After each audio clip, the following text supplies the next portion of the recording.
This is my daddy's station. I'm Pooh, classic radio like you always wished it could be. 101.1 FM, Eager. 101.1 FM is owned and operated by the Independence Foundation Trust as a non-profit community service. This is the voice of freedom.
Listening to the Worldwide Freedom Radio Network.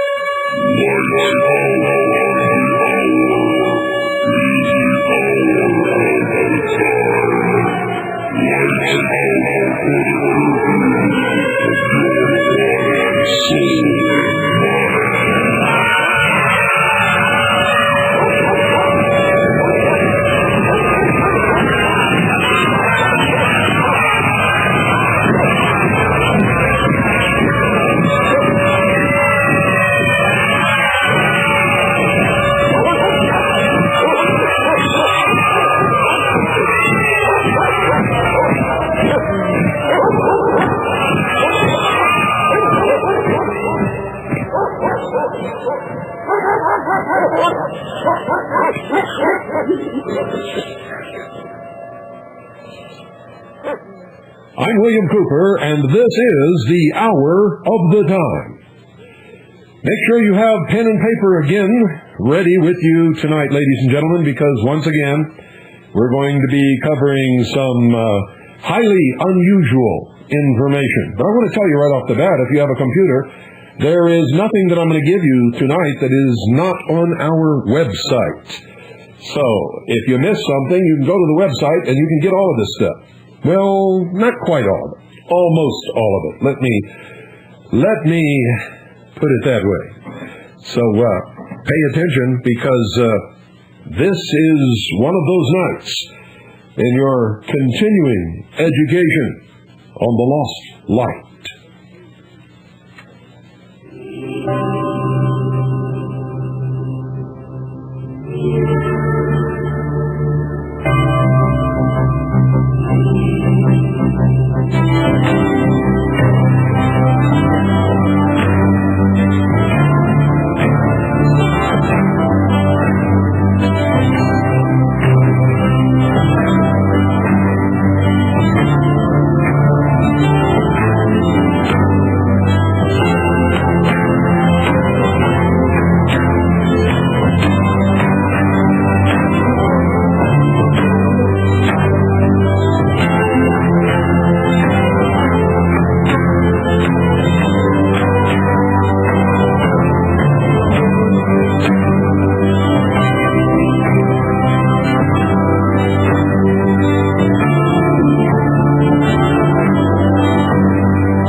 what thou wilt shall be the whole of the law.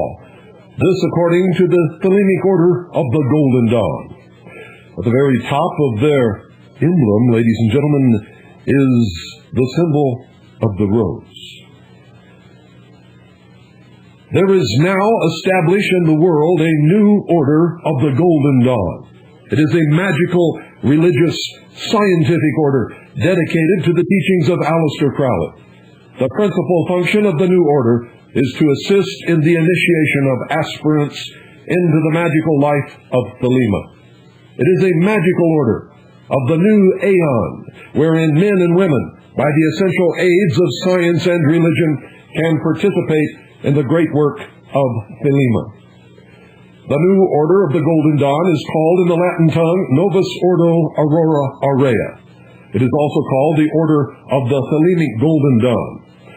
The Golden Dawn now embraces and upholds the law of Thelema and seeks to extend that law in the world to establish the new kingdom of Horus upon earth.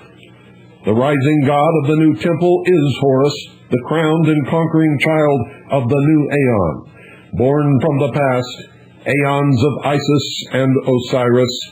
The old temple has been transformed into a new temple for our Lord Horus to indwell, that the great work of the new aeon may be accomplished in his name. Love is the law, love under will.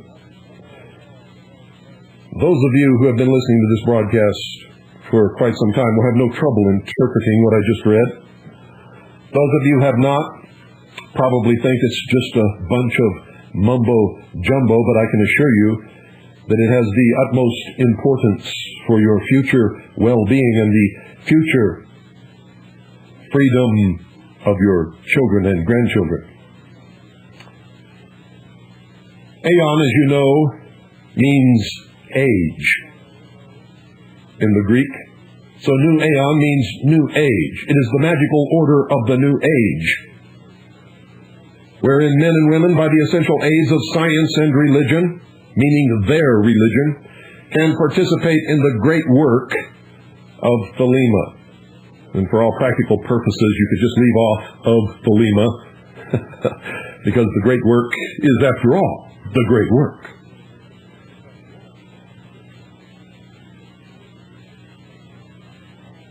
Seeks to extend that law in the world to establish the new kingdom of Horus. Who is Horus? Horus, ladies and gentlemen, is the full body of initiates upon earth. The rising god of the new temple is Horus.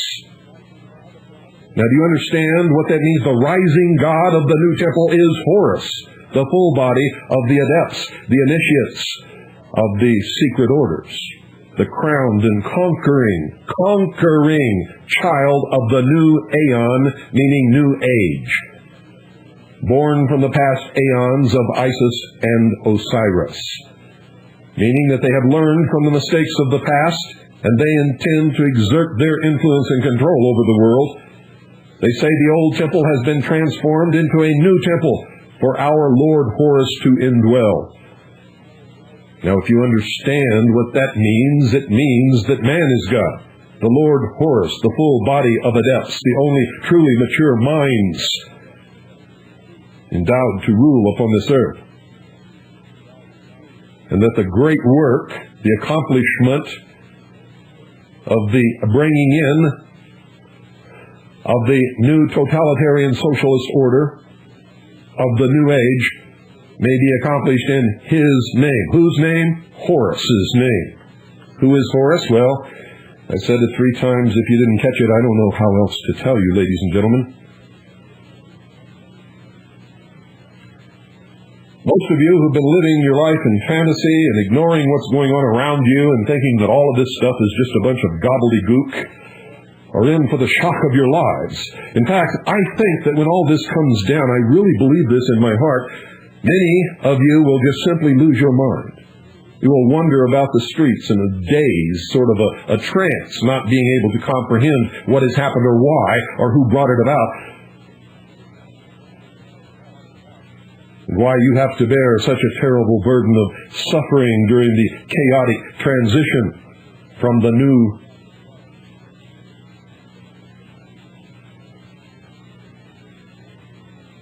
disintegration of the old society to the old implementation of the new world order.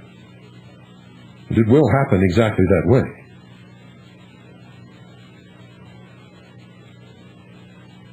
Why did I put it in those terms, ladies and gentlemen? Because there truly is nothing new under the sun.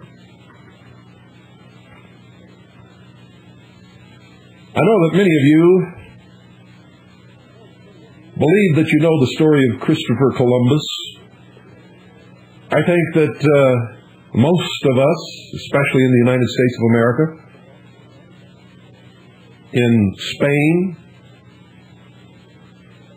probably in the great maritime countries of Europe, such as Portugal and England and Holland, have studied the life of Christopher Columbus at some point in our lives, and if not, we at least cursorily brushed over it in school.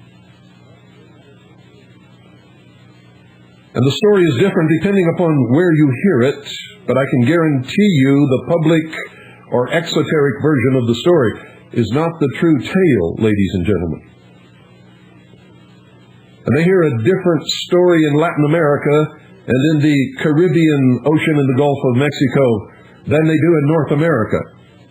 And there is a different story told in Spain and in Portugal and in England that is told in the Americas. Which story is the correct story? And why is it important that we should know these things? And what does it have to do with the MGM Grand Hotel in Las Vegas, which, ladies and gentlemen, from the air is a huge, gigantic green cross with a huge head of a lion over the main entrance, diagonal to the crux of the cross, and the lion is looking directly at the pyramid of the Luxor Hotel, and the beam of light that nightly shines up into outer space, the brightest light upon the face of this earth.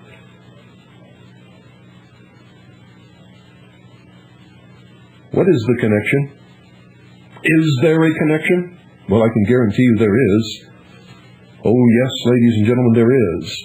There's also a connection with Mikhail Gorbachev's foundation, which flies the flag with a green cross upon it, and his Green Cross organization, which, by the way, is busy as a hornet's nest, trying to bring about the dissolution of nation-states, religions, and the formation of world government, and they make no secret about it. Well, just what is this connection, ladies and gentlemen? And what has it got to do with Christopher Columbus? Well, let's see if we can discover exactly where that link is, if we can.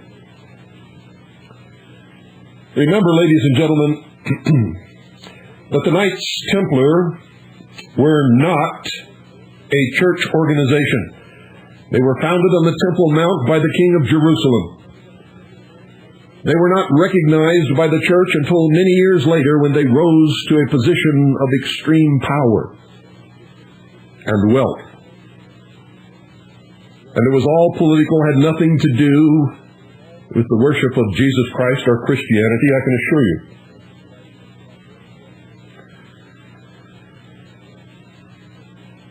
And they never, in their history, protected the pilgrims on their way to and from the Middle East. That is a myth. A complete myth, ladies and gentlemen. One of their goals was to rebuild the Temple of Solomon. But that is a metaphor for their true purpose, ladies and gentlemen, which had nothing to do with building a stone temple upon the mount in Jerusalem.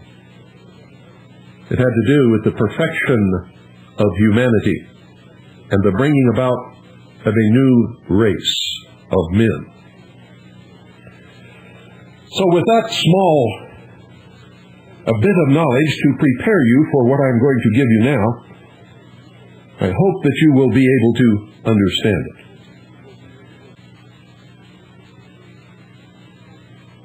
For years, we have been told the story of Christopher Columbus and the date of 1492.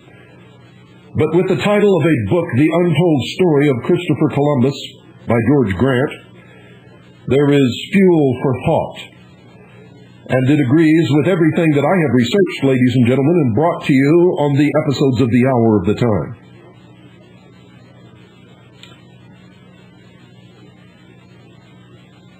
James Wolfe lived a year on San Salvador Island in the Bahamas. He had to read the untold story. So in a nutshell,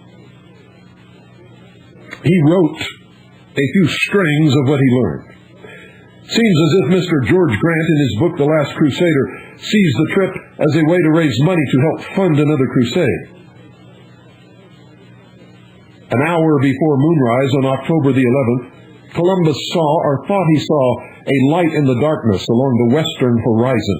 He wrote, and I quote, "like a little wax candle rising and falling," end quote. In his daily logbook entry for December the 26th, 1492, the Admiral wrote, quote, "I hope to God that when I come back here from Castile, which I intend on doing, that I will find a barrel of gold for which these people I am leaving will have traded, and that they will have found the gold mine and the spices, and in such quantities that within 3 years the sovereigns will prepare for and undertake the reconquest of the Holy Land. I have already petitioned your holinesses to see that all the profits of this my enterprise should be spent on the conquest of Jerusalem. And your highness smiled and said that the idea pleased them, and that even without the expedition they had the inclination to do it." In a letter to Isabella, he asserted, "The argument I have for the restitution of the Temple Mount to the Holy Church is simple. I only hold fast to the Holy Scriptures and to the prophetic citations attributed to certain holy men who were carried along by divine wisdom. Remember with what little cost you undertook the reconquest of Granada, and with what great reward." Later, in a letter to Pope Alexander VI, he underscored the seriousness of his intentions. The enterprise must be undertaken in order to spend any profits therein for the redemption of the sepulchre and the Temple Mount unto the Holy Church. And 2 more times he wrote, "I must repeat, for the execution of the enterprise to the Indies, neither reason nor mathematics nor cartography were of profit to me in the manner that the prophecies of Scripture were. This is what I have to report concerning the liberation of Jerusalem. Be glad. If there is any faith in us, the enterprise is bound for victory. At the time I was motivated by the Scriptures to go to discover the Indies. I went to the royal court with the intention of entreating our sovereigns to specify revenues that they might accrue to be spent on the reconquest of Jerusalem. So this last crusader set sail for Jerusalem, and somewhere along the way, ladies and gentlemen, he discovered America. Sounds like a Knight Templar to me. But still the question was he connected to the Templars? By Jant and Lay in their book, The Temple and the Lodge, write that in Portugal, the Templars were cleared by an inquiry and simply modified their name. I revealed this to you many years ago, becoming the Knights of Christ. Vasco da Gama was a Knight of Christ. Prince Henry the Navigator was a Grand Master of the Order. Ships of the Knights of Christ sailed under the Templars' familiar red Pate cross. And it was under the same cross that Columbus's 3 caravels crossed the Atlantic to the New World. Columbus himself was married to the daughter of a former Grand Master of the Order and had access to his father-in-law's charts and diaries. Stephen Howarth, in his book The Knights Templar, feels that due to the Templars' secrecy and unknown events, fantastic notions and myths can neither be proved nor disproved. And of course, that is what they want you to believe. And thus some people like to believe that the Templars found the Ark of the Covenant. Surviving Portuguese Templars were absorbed into a new royal military order, Christopher Columbus was a Templar. Brother John J. Robinson writes in his book, Dungeon, Fire, and Sword, in Portugal, King Dennis I took both men and properties of the Templars into a new secular order called the Militia of Jesus Christ, or more popularly, the Knights of Christ, responsible directly to the king. In 1319, the order received the papal blessing of John the 22nd, who recognized it as a revival of the Knights Templar. Its most famous Prince Henry the Navigator and Vasco da Gama. The Knights of Christ used the distinctive red cross pate worn by the Templars, the same cross that artists used to decorate the sails of Columbus's ships, the Niña, the Pinta, and the Santa Maria. But, and this is cleverly omitted from the book, ladies and gentlemen, and from the book review, the flag Columbus planted on the beach when he landed for the first time in the New World was a white flag bearing a green cross. And all the while, the King and Queen of Spain thought that he went there to claim that land for him and rightfully should have planted the flag of the Royal House of Spain. But that is not at all what happened.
The flag, ladies and gentlemen, the green cross upon a white field that Columbus planted in the New World to claim the New World for a secret order of the Knights Templar.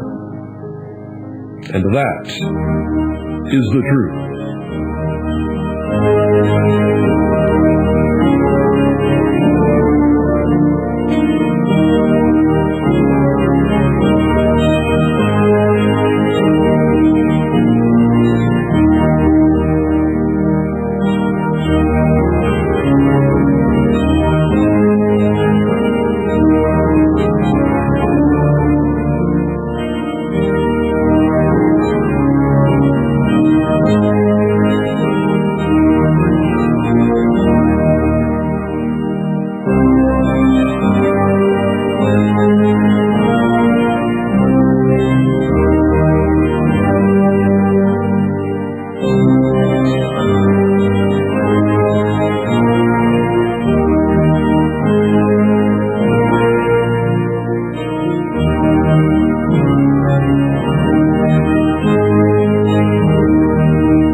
Have you ever, ladies and gentlemen, wondered where the origination of Friday the 13th actually occurred?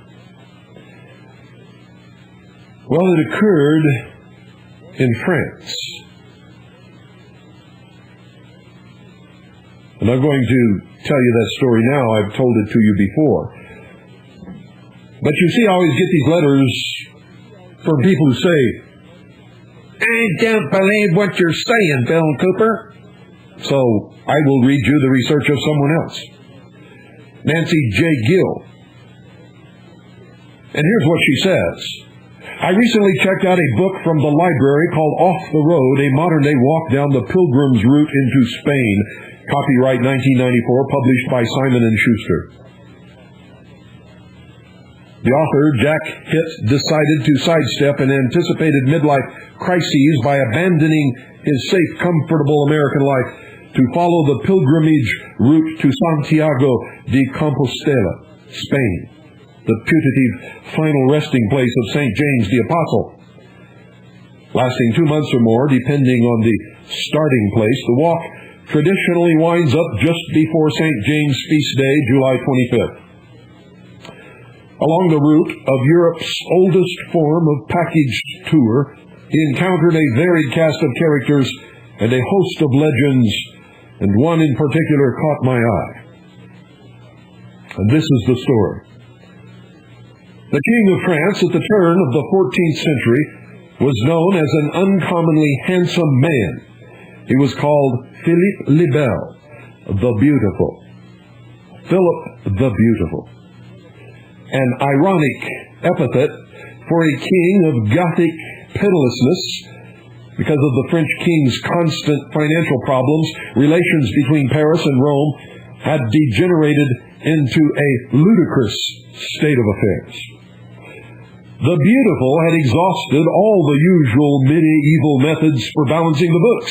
He had stolen all the property that he could. He had arrested all the Jews and taken their wealth. He had devalued his currency. So as a last resort, he tried to tax the church. But Pope Boniface VIII was a fat and dissolute pontiff. One contemporary described him as nothing but eyes and tongue in a holy, putrefying body, a devil. The Beautiful himself openly referred to him as your fatuity. But Boniface knew the rules of the game as well. And this is the true story, ladies and gentlemen, of the Beauty and the Beast.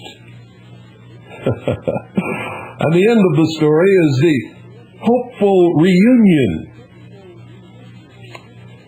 between all of these warring factions, some beautiful, some ugly, but absolutely necessary to bring the world together into one.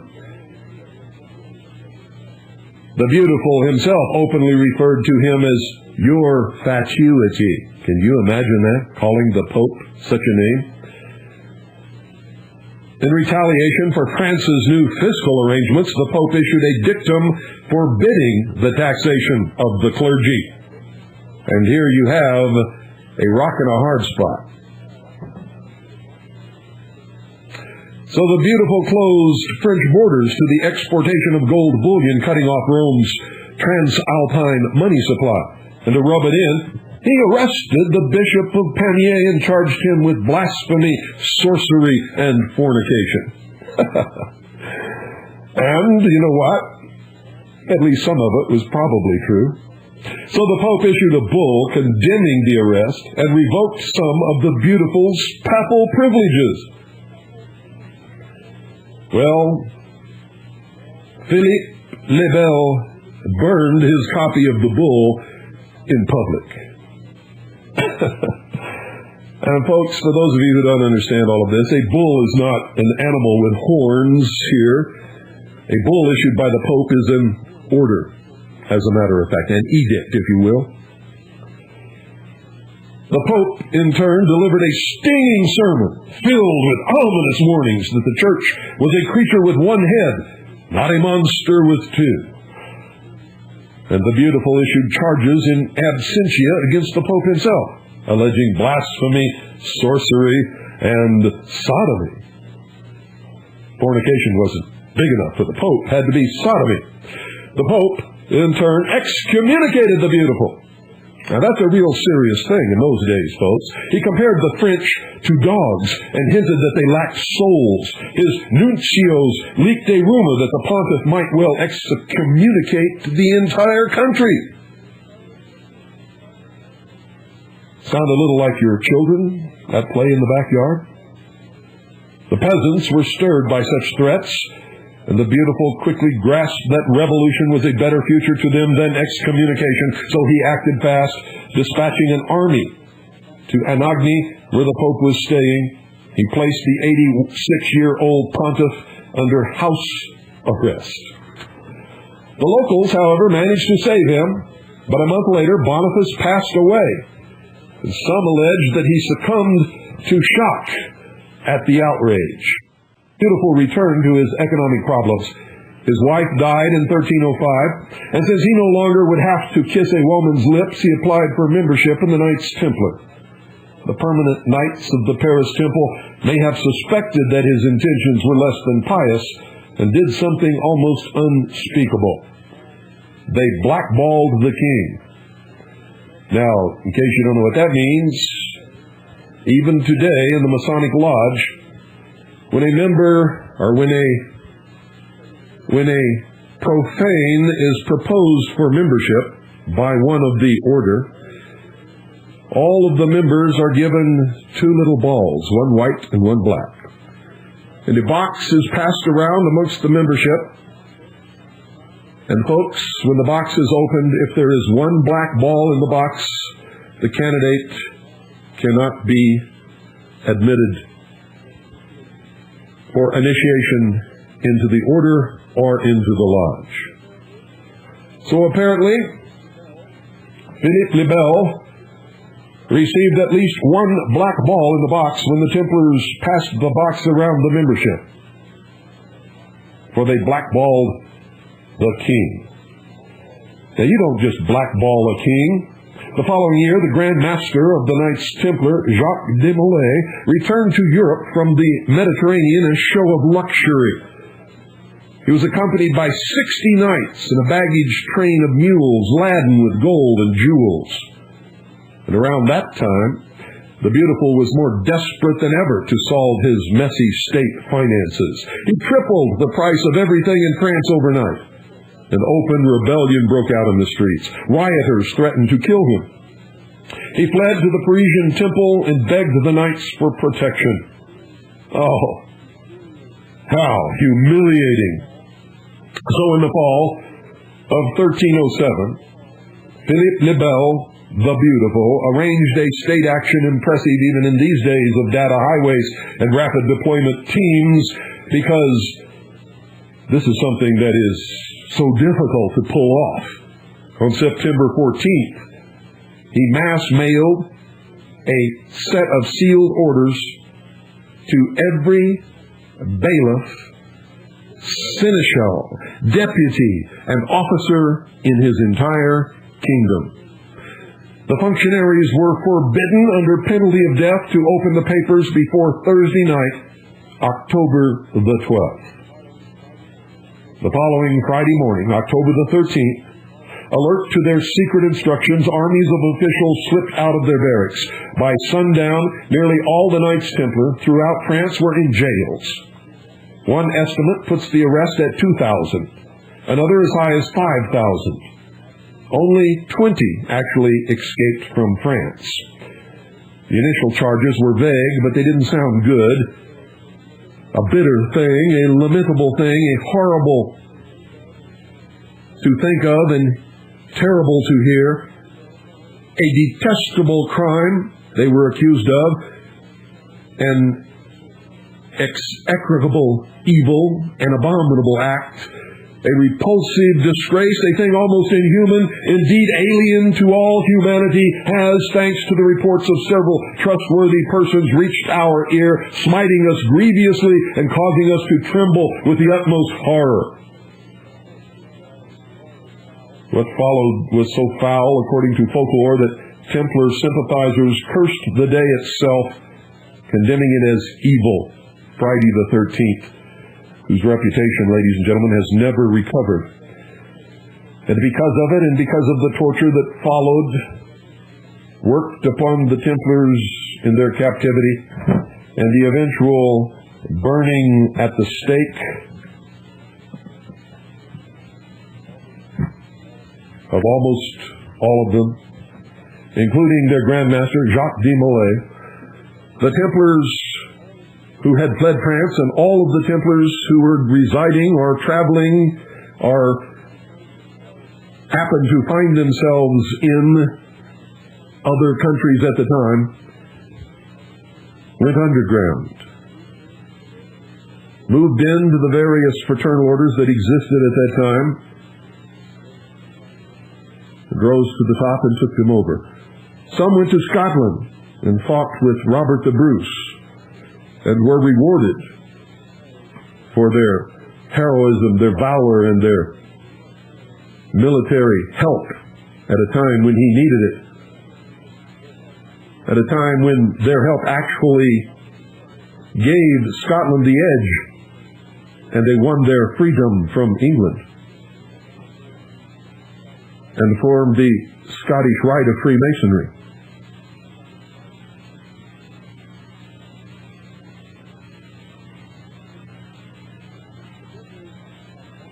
The Templars have vowed, ladies and gentlemen, to strike back and destroy all the monarchies in the world, topple the kings and queens and princes from their thrones, to destroy the church, all existing religions, as they put it, and shackle the mob. Why were they angry at the mob, ladies and gentlemen? Because the profane peasantry and the middle class flocked to the burnings of the Templars and cheered and jeered and threw things at them and made fun of them in their misery and their suffering.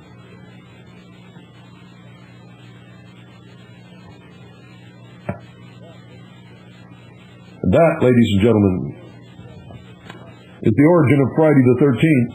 It is also why some of the most terrible upheavals in the history of the world since then have occurred in October. You ever hear of the October Revolution? The October stock market crashes, not one, not two, not three, a whole bunch. And guess what's going to happen next month, folks?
If you've ever been to Washington, D.C., or for that matter, Dealey Plaza in Dallas, Texas, where John F. Kennedy was assassinated, you probably did not notice the occult symbology that surrounded you in these places, nor would you have noticed it being a profane, uninitiated, being illiterate in the secret language of the Brotherhood.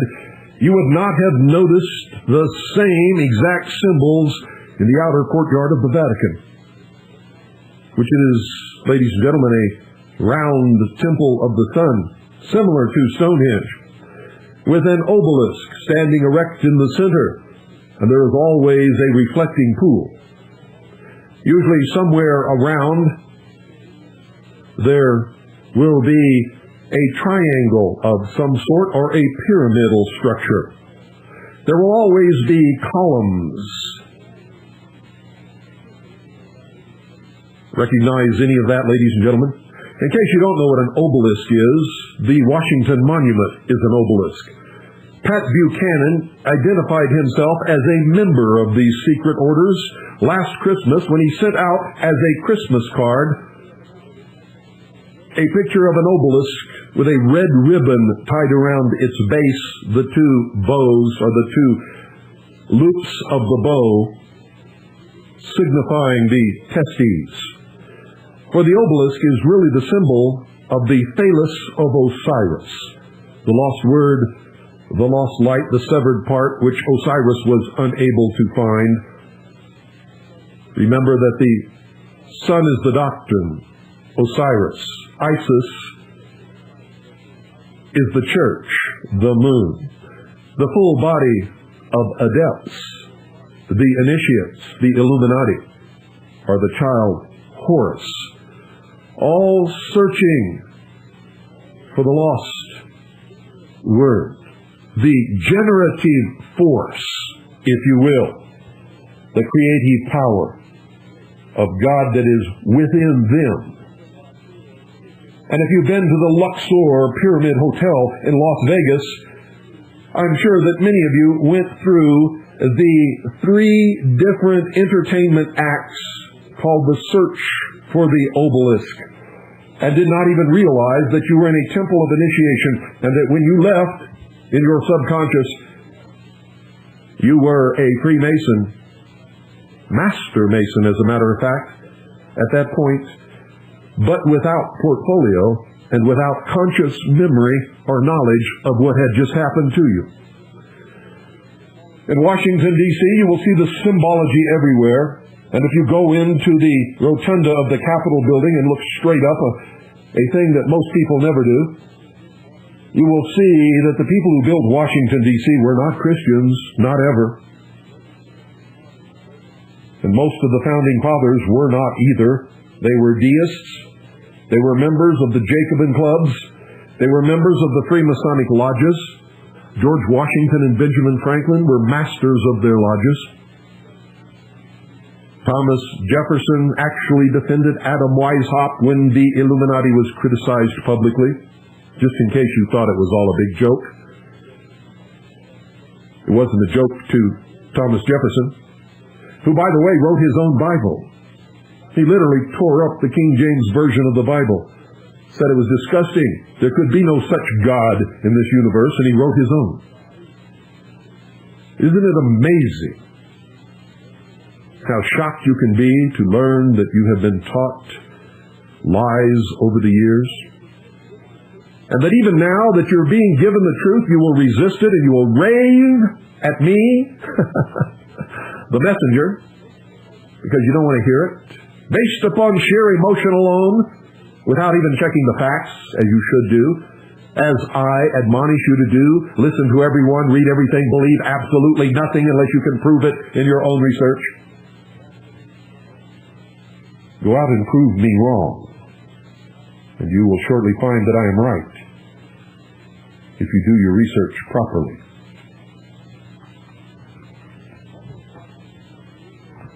Also in Washington, D.C.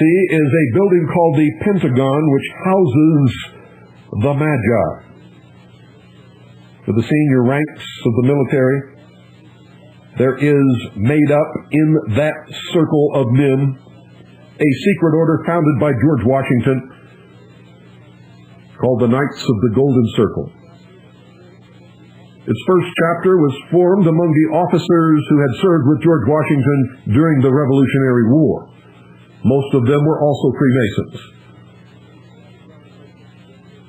A pentagon, ladies and gentlemen, is but a very thin disguise for a pentagram. That's right, for a pentagram. For a pentagon is made up of the lines drawn from the tips of the points of the pentagram, or the 5-pointed star, to form a pentagram. Within every pentagon is a pentagram. Just in case you weren't aware of that.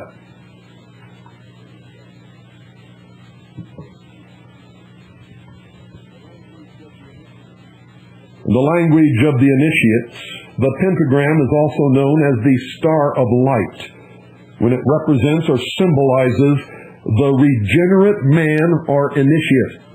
The holy pentagram, or star of the Magi, according to Elphas Levi, the great initiate of France, was known to the French Gnostic school as the blazing star,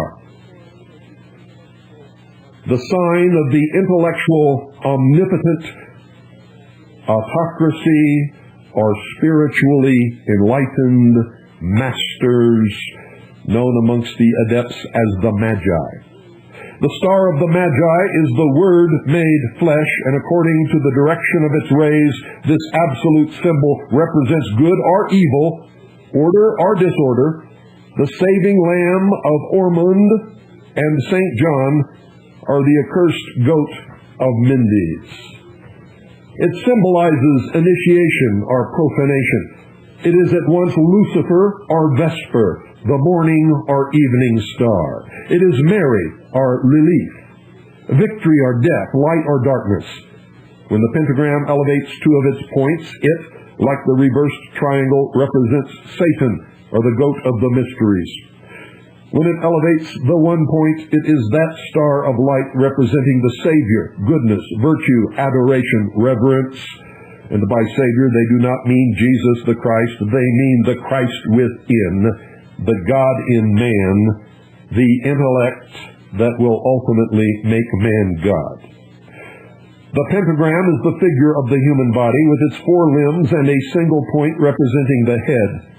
The human figure with the head downward naturally represents a demonic force, intellectual overturning, misuse of the intellect, disorder, and final insanity. In the magic of the Magi, the hidden science of the occultists, it is a veritable law of the three worlds. The pentagram is an absolute sign, old as history, and more than history, exercises an incalculable influence over souls. The sign of the pentagram is also called the sign of the macrocosm, and represents what the Kabbalists call microprospos. A complete understanding of the pentagram offers man the key to the two worlds. It is the absolute in philosophy and science. The ancient Magi drew the sign of the pentagram on their doorsteps to protect them against evils and to seek the help of all that is good. The G, which ancient Freemasons placed in the center of the blazing star, signified gnosis and generation. It also symbolized the two sacred words, at the same time having reference to the grand architect or universal builder. All the mysteries of the Magi, all the symbols of the gnosis, all the figures of occultism, all the Kabbalistic keys of prophecy are summed up, ladies and gentlemen, in the sign of the pentagram, which was pronounced by Paracelsus the greatest and most potent of all signs. Those who paid little heed to the sign of the cross trembled at the sight of the star of the microcosm.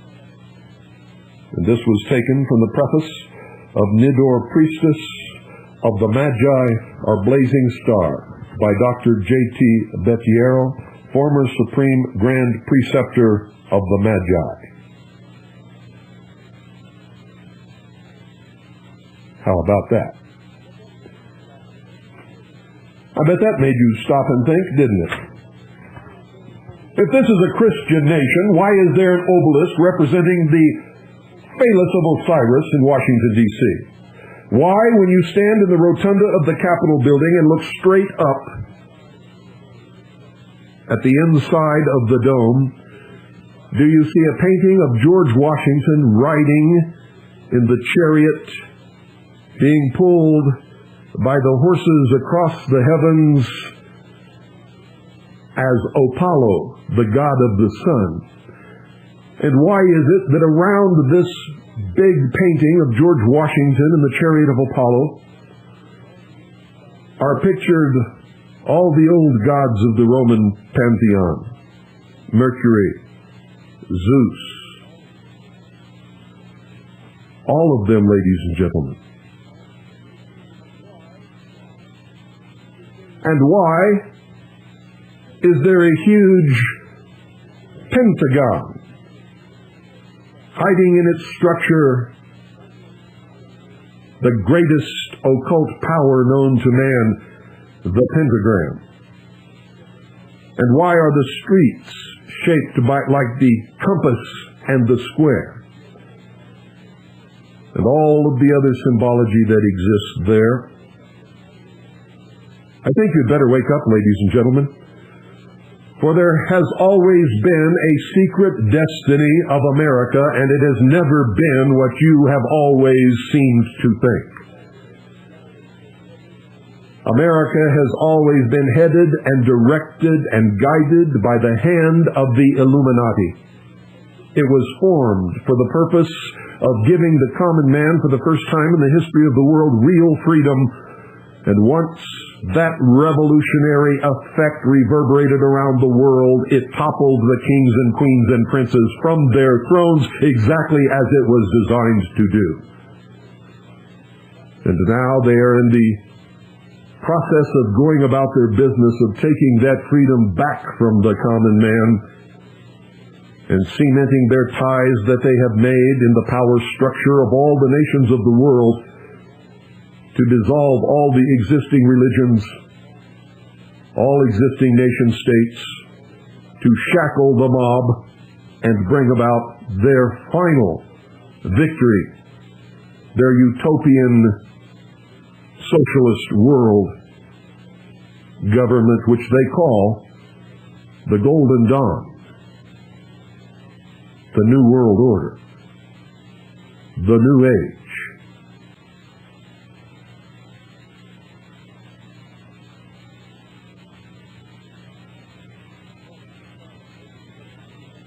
That moment of silence, ladies and gentlemen, is to let at least some of what you heard tonight sink in. For it had better sink in, and you had better wake up very quickly. For you've been had. We've all been had. By those whom we believed in and trusted, who never, ever, not once believed or trusted in us. And all the while have been about completing the great work, the grand experiment.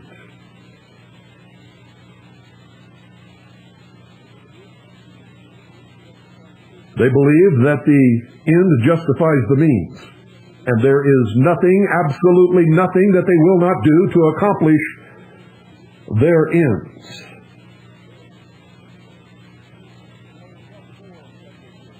Including blowing up more federal buildings and more trade centers, and burning and murdering more church members as they did in Waco, Texas. There is nothing that they will not do to accomplish their goal, including, ladies and gentlemen, preparing you with a string of propaganda that there are missing atomic bombs in the world, some as small as a suitcase.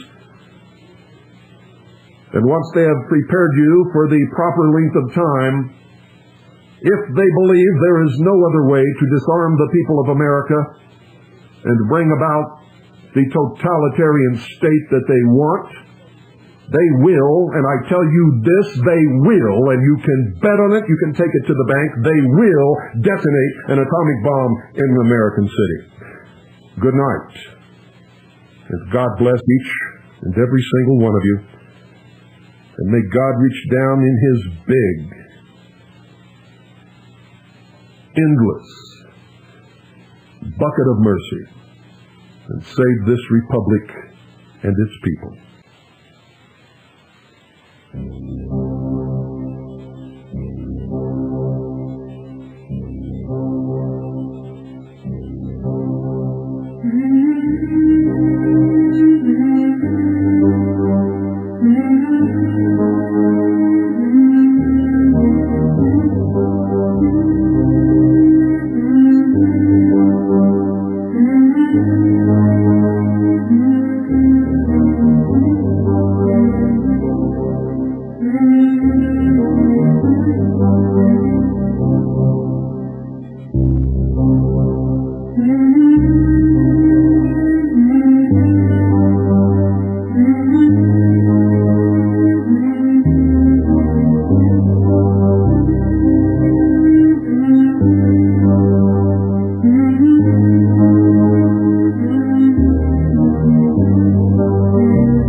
you.